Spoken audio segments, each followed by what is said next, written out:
Hello, this is Debbie Reynolds of the Data Diva Talks Privacy Podcast.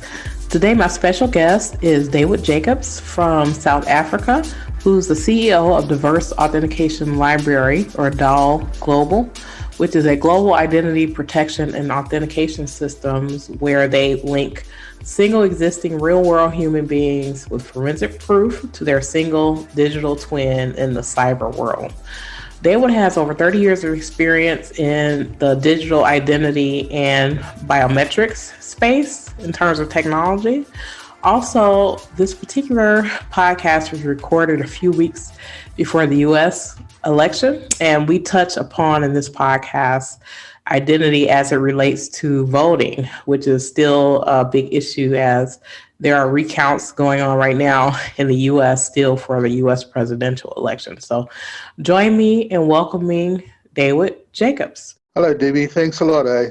Apple's got good side, your side, eh? Yes, exactly. Well, you and I met a bit ago on LinkedIn, actually. And, I think you had seen me post something and you sent me a message about a single sovereign identity, and I was hooked. So just to talk about what this means in the digital world and things like that, I think it's really important for people to understand. So just a little bit about your background. I know you're into diverse authentication in terms of identity management, and your company, I would love for you to talk about that a bit and give a bit more of your background. But this idea about separating, figuring out in the digital world if someone is real or not, I think that's kind of the big question, and talk a little bit about how that, the fact that we can't do that effectively now plays into kind of fraud and some other things that happen. You explain a bit more about yourself? I've been involved in identities for about 30 odd years. I started out as a fingerprint expert and crime scene investigator in the South African Police Force. Gained a lot of knowledge in the fingerprint aspect and how to treat evidence in that. So about 8-9 years ago, I started looking more intensely into identity management as per se. I found that there was a huge gap in people understanding what's the difference between identities and identity management and access management.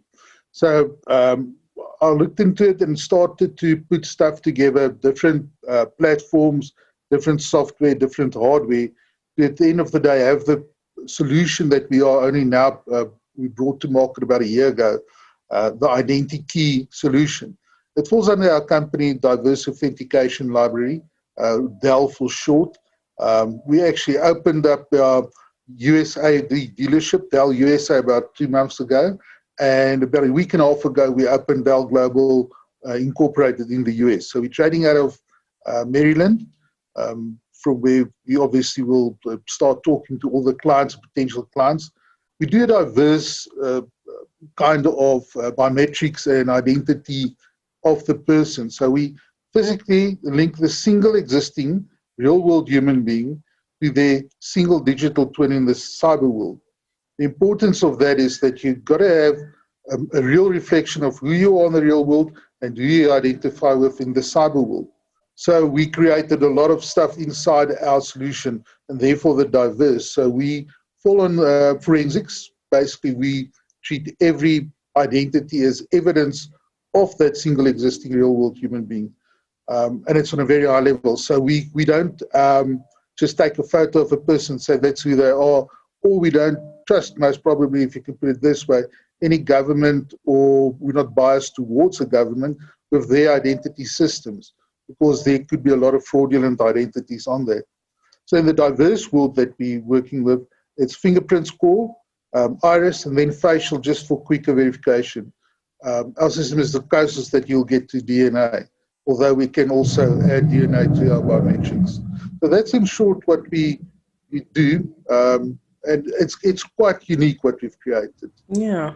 Well, let's talk a bit about the problem with identity. So because so many people are on the internet, a lot of times, even when let's say you're speaking with someone, like if you're on Facebook, for example, you don't know whether you're talking to a human or not. You could be talking to a bot You could be talking, you think you just don't know who you're talking to on the internet. And then as people are doing transactions on the internet, like banking and things like that, that the identity of the individual becomes important because right now, the way things are, typically you get a password, you can log in, but anyone can steal your password, anyone can log in as you. So it really doesn't connect that you are who you say you are, especially, this is such a huge problem with identity theft, where if someone can get your credentials, they can be like you in the digital world. So can you talk a bit about sort of that problem, the problem that you're solving with your identity system?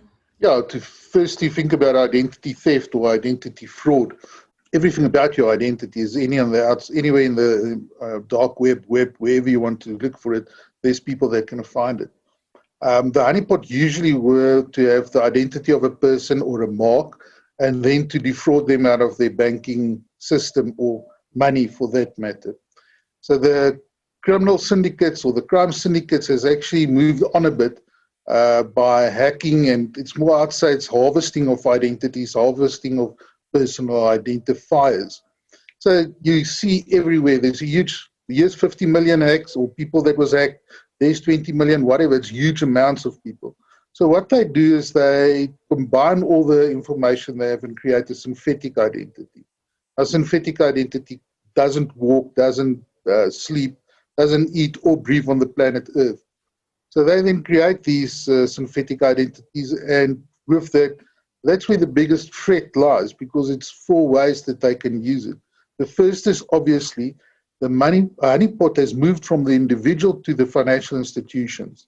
So they'd rather create a lot of synthetic identities, open a bank account using any of these selfie type or contactless solutions, because that has got no proof that it was really a person. Even if they say they've got liveness detection, the only way to know a person is alive is sit in front of that person and then onboard the person or have all of their information, including biometrics, compiled and collected at a specific place where you can actually have a bit more, not a bit more, a huge amount better onboarding system. So the synthetic identities, as I've just said, is one of the biggest threats, if not the biggest. What they do, they've created the identity on the platform. They then apply for a loan at a bank because they open a bank account. The bank sends that through to your credit bureau to see if that guy's or that woman has got a good credit profile. The credit bureau sees there's no movement or that identity doesn't exist, and they return a response to the bank saying, don't give him the loan, or no, he hasn't got a profile. The bank obviously declines it, but the credit bureau then creates a profile for that synthetic identity on their database. So 2-3 months later, they will apply again for a loan, small loan, $200 or something like that. And this time, it's sent through to the credit bureaus, and they see, but there is a profile, and it's a clean profile, and they reply clean, and all that credit rating might be low, but whatever. So the bank then passes on the money, so the identity gets the loan. The thing is that they then continue to nurture this synthetic identity over a period of 3 to 5 years. So that takes a while. So now they've got the capability to take out a loan of 150,000 US dollars at once. The thing is, the crime syndicates doesn't just create one identity, synthetic identity. They create thousands and thousands of them in the banking sector. So the bank will be basically bankrupt by, say, if you've got 400,000 people taking a loan of 150,000 US dollars all at once, the bank won't have that money anymore. It's gone. You can't trace the synthetic identity. There's no way to pinpoint where the money has gone, so you lose it. So there's zero method of solving that crime. Now that's going to start happening very soon, as I can imagine, because some of these identities have been nurtured now for 3 to 5 years. Second part, what they can do with the synthetic identities is they can create a job, being a ghost worker within a company, especially in government. So on the HR sheet, you'll be there, or that synthetic identity will be there, and it's getting promotions and all that, but it doesn't exist. There's nobody like that on the system. Now, can you imagine some of these synthetic identities within your government, and they're busy spying on your government? So they've got access to all your secrets and all that because of the level that the synthetic identity. So that's the second thing. The third one is that they can actually, and this is where they start manipulating, which you spoke about, bots. And it's happening worldwide with people that gather at a certain place, create a right, and move on.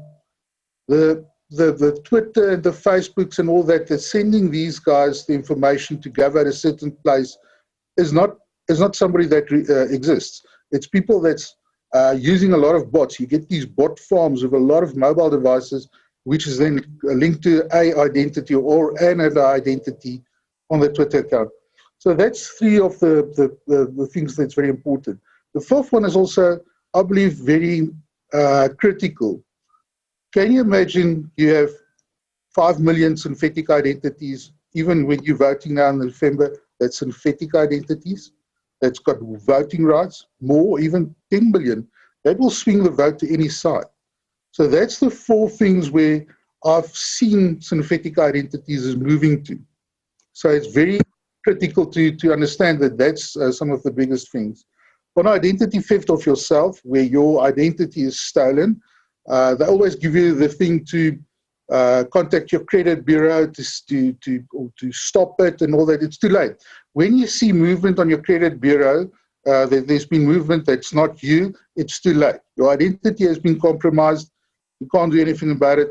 I don't know that to resolve it, but it's too late. It's done, dusted. So our solution, what we've created, is basically making your identity worthless to anybody else.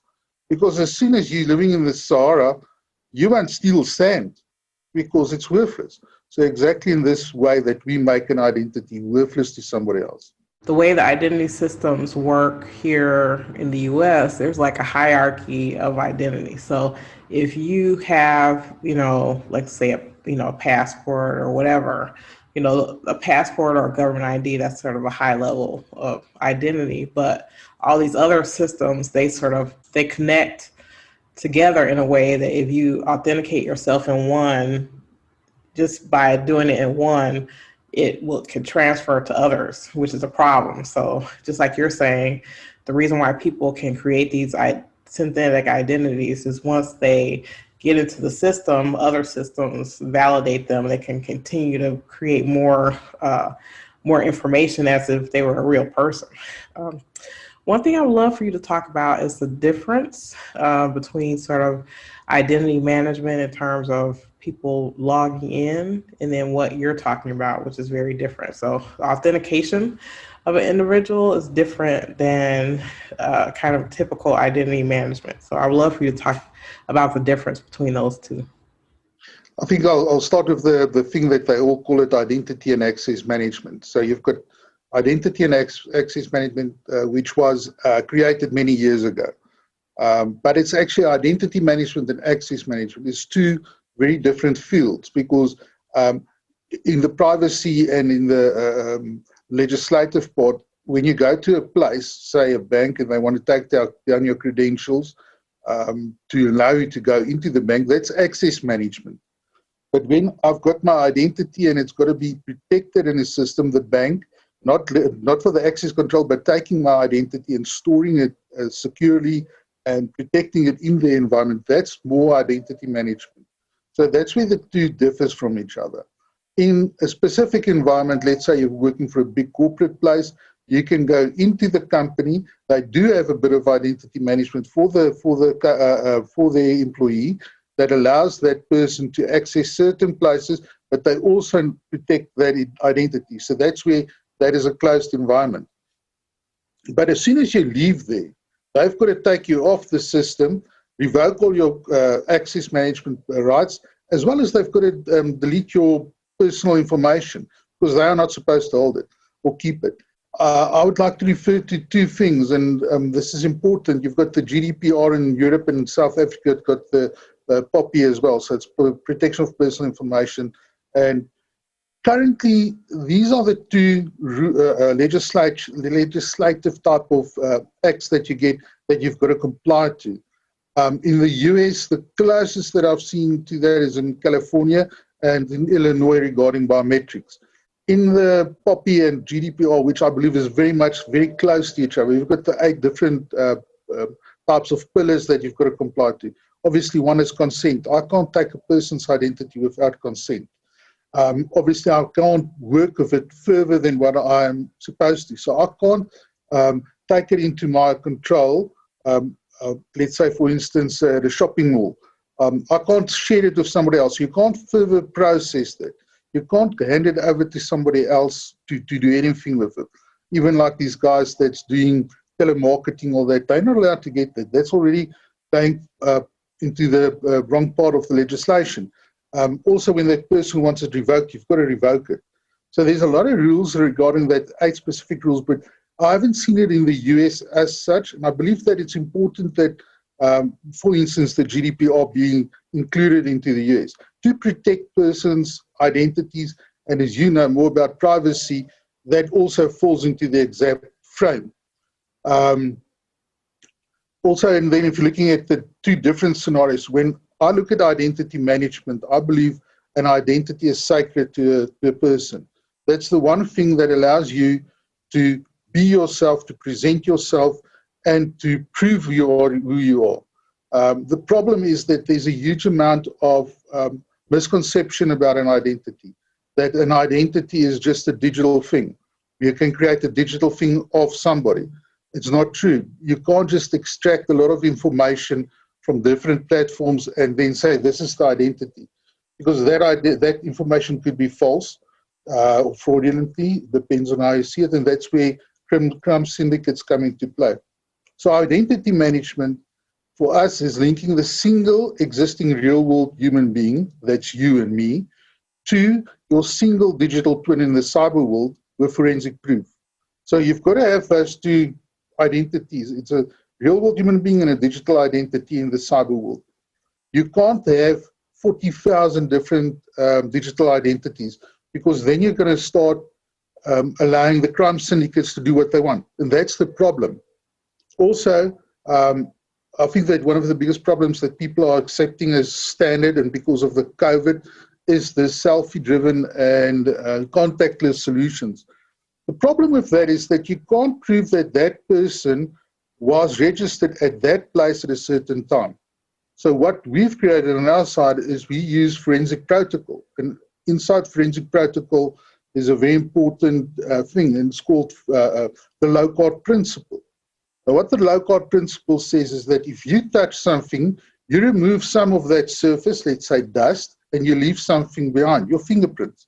So you've got to be at a specific place and time to actually be acknowledged as a person, or acknowledge that you were there. That's the thing.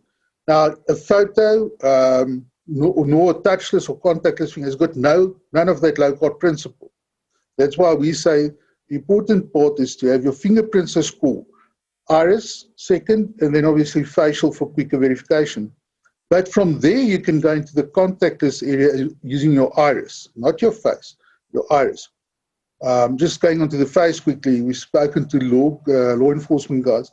They don't trust facial recognition for the simple reason people might be drug addicts, or they've been mistreated, or they haven't, their faces do change too much for these systems. Although there's fantastic software available, it hasn't got proof in a court of law.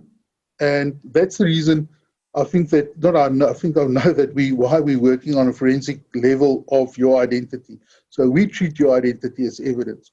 And that's going back to, that's identity management at the highest level. The rest is more identity solutions. And access management is totally something different. Yeah, so you touched on something I would love to talk about, and that's facial recognition. So, to me, when someone asked me earlier this year, this was about in January, what I thought would be like one of the biggest issues in privacy, I thought it was going to be facial recognition. So that, that was before COVID, that was before some of the racial and social unrest that we've seen, and that's before some of a lot of these moratoriums that have happened, between facial recognition and use of it. by law enforcement, because it's not as accurate as it should be. And for me, as a person of color, it concerns me a lot that there's such a high error rate with people of color. So I would love your thoughts on this facial recognition around the world. It's obviously being used more, even though, you and I come from like an evidence background. So, we know that for it to be used as evidence, it has to be authenticated in a certain way. And I feel like these facial recognition softwares, they promise something that they really are not delivering. And that could be a problem for an individual if they have to disprove something that a computer said that they are or whatever. What are your thoughts?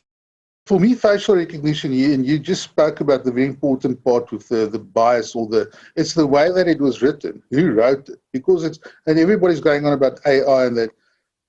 When you write something, you can't be zero bias. There's always going to be something that you're going to be biased about. And I know about the systems with the people of color. In Africa, that's even a bigger problem. You know, obviously you've read about it. The accuracy is not where it's supposed to be. And it can be manipulated on different levels. There's a movie, Criminal, by Kevin Costner. At a certain stage, they're looking for him, and somebody just manipulates the system by placing his photo of his face or his face onto one of the people in the environment, and they picked it up, and then they found the guy, but it's not him because it was manipulated. So facial recognition for me, it's got no value for me anyway to prove who a person is. Like I explained previously, you haven't got that link. It's moving forward at a great pace. But for every one person working on facial recognition software, you've got about 200 guys working on fake deep fakes. So you've got the guys moving with the facial technology, and these deep fake guys are way ahead of them. So they're trying to catch up, and you can't. It's too late. The technology is moving too fast to solve that problem. Also, and I'll go back to these selfie solutions. I had a discussion with one of the people that actually provides that. And my question was, how do you know that's a real world human being? So they reckon to me that they take the photo, you take your photo of yourself and you link it to your driver's license or your SSN, whatever you have, a photo of that, and then it's matched against each other, and the face is obviously being treated or captured using technology that can say, yeah, there's a real liveness detection, which is there. So I said to him, but if you look at it, 20,000 fake identities driver's licenses were found in the US just recently. How many of them went through? So you can obviously just take a photo, match it to one of those that you bought. You can have 20,000 identities registered on it. And the facial system, you can have the same photo of you with another one of you. So it duplicates in the system, triplicates, and it continues because they don't look into that if that is just the one face that was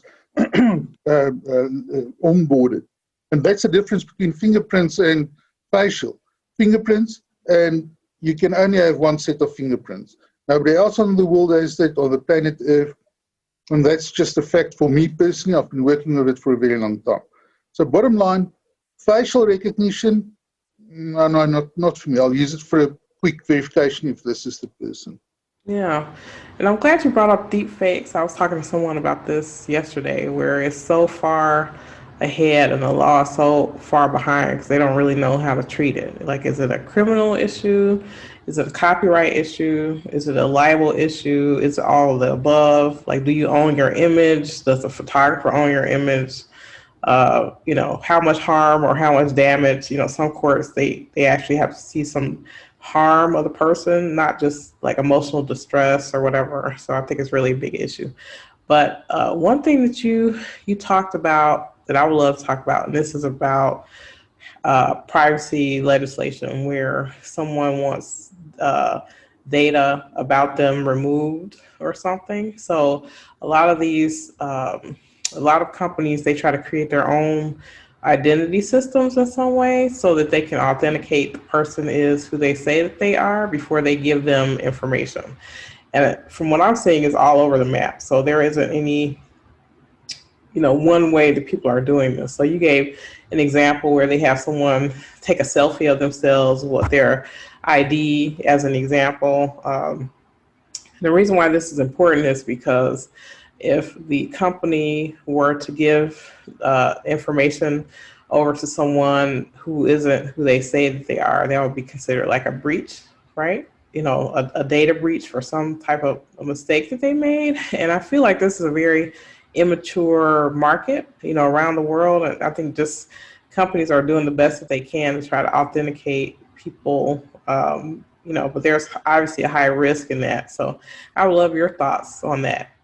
Yeah, over if you think about it, this with the GDPR and POPI coming into play, it actually placed the focus on a company, how you're treating your personal information of clients, of your employees and all that. So it's come under scrutiny. And that's been hacked in everywhere because remember, if you're looking at let's say a clothing shop, their focus is to sell clothes. That's the most important thing for them, not to protect the identities that's there. It's not under their top 10 things that's important. So they've got no real system about it or using it with all the compliancy that's required and obviously protection layers. So in my opinion, that is where the problem starts. You focus on what you do best. That's the thing that makes you money, not the identities. Let a third party with all the legislation, all the compliance, and the knowledge how to treat the identity at the optimum level, do that for you. Remove that burden. And I can promise you that will immediately up your profits because you're going to stop thinking about that 1% or 10% potential problems, and you're going to focus on your work and your productive lines. Let them worry about that. But don't choose one that's, I'm not marketing myself, but don't choose one of those where you stop on a boat coming from whatever country in America, take a selfie, and suddenly you're a US citizen. Don't trust that nonsense. So that's important. So, yeah, I agree with you that the privacy and everything that you need to do in your company is not up to the standard that a third, let's say another company that specializes in it does, even in privacy. You don't know the privacy rules if you're selling clothes.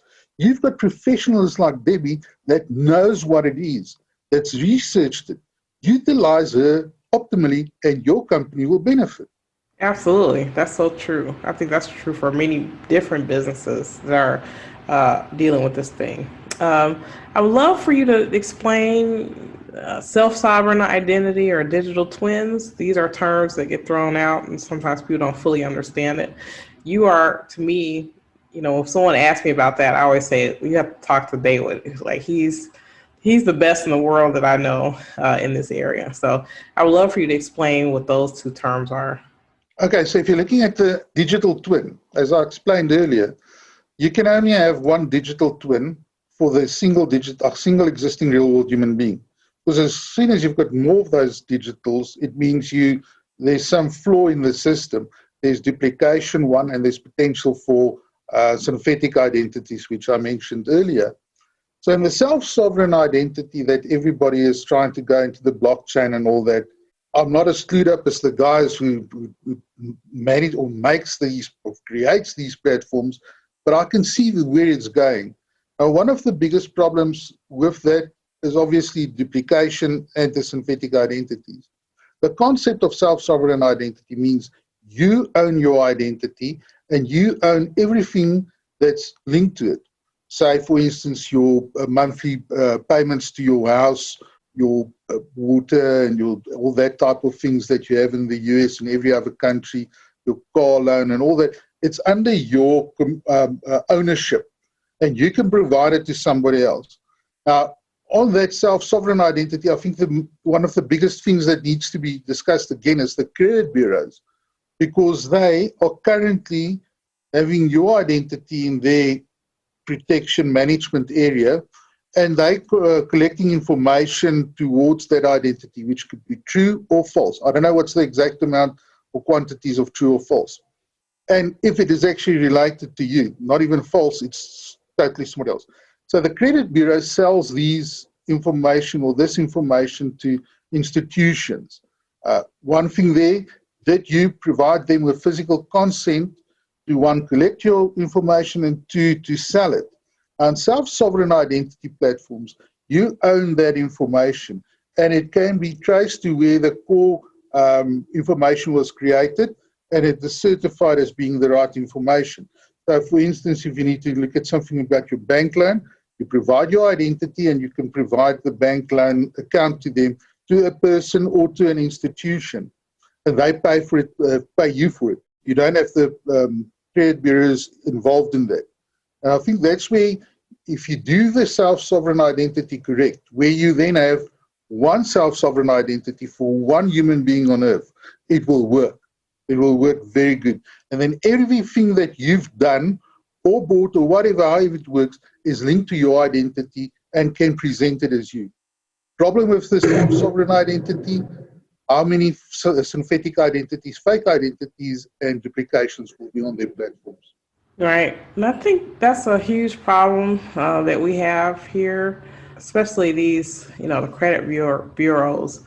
The burden of accuracy is really on the individual. So if it's incorrect in some way, or the information was, like you said, you had identity theft or whatever, it's really incumbent on the person to try to disprove those things, which becomes really, really difficult. So being able to have a system where you can validate, this is kind of true, and that it helps the person manage their identity, I think is really important. So I think that we're moving from a situation where, or what I call like the rise of the individual. So much more of identity has to be linked to the individual. And then right now, we don't really have as much control of our individual data as we should have. So I think, in my mind, it has to switch to a situation where an individual holds their identity and their information almost like a bank, and they give it to other people, as opposed to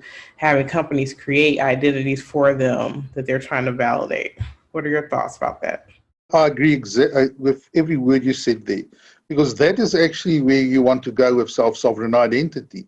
You want to have a wallet on your device that only you can open up, not using those gimmicks on the phones. That's really gimmicks, those fingerprint scanners. That's absolute crap. So don't even think about using that.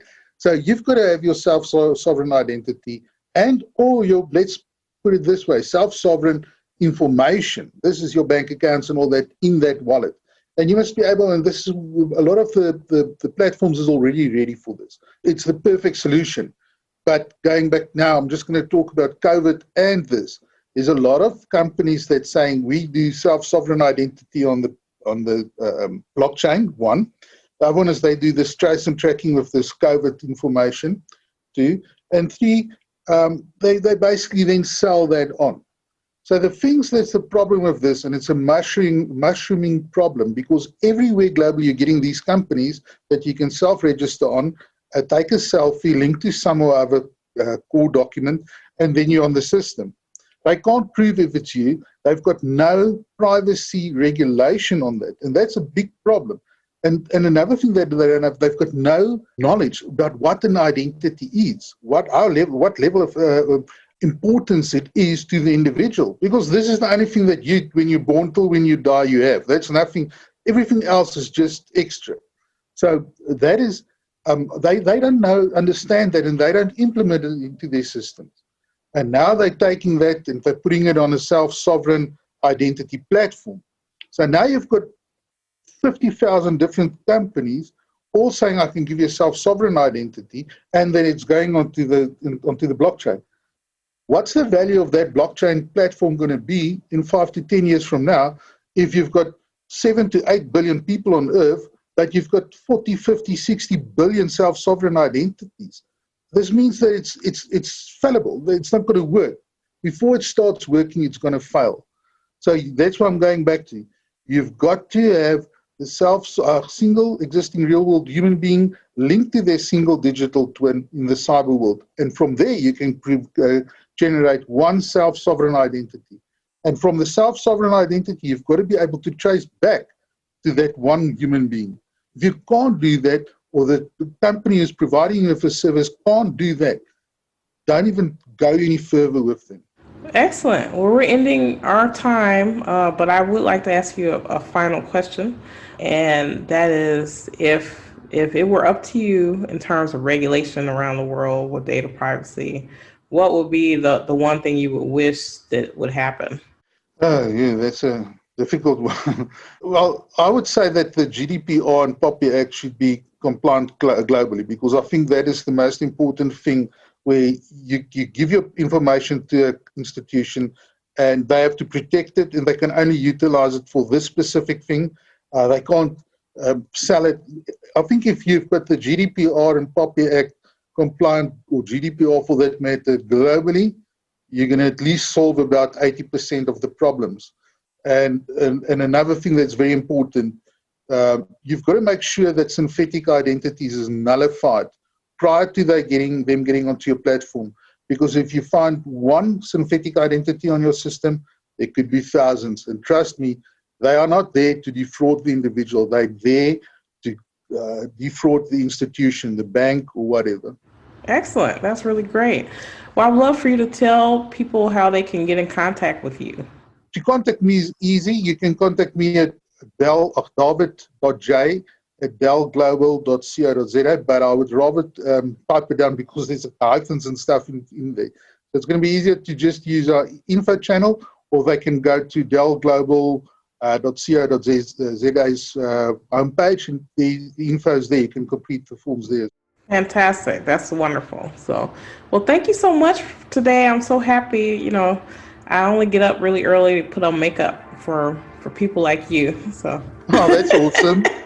Nice seeing you. It's really good to see you Yeah, again. it's fantastic to see you. And thank you so much. I think this is going to be really important for people to hear and understand. So thank you again. I really appreciate it.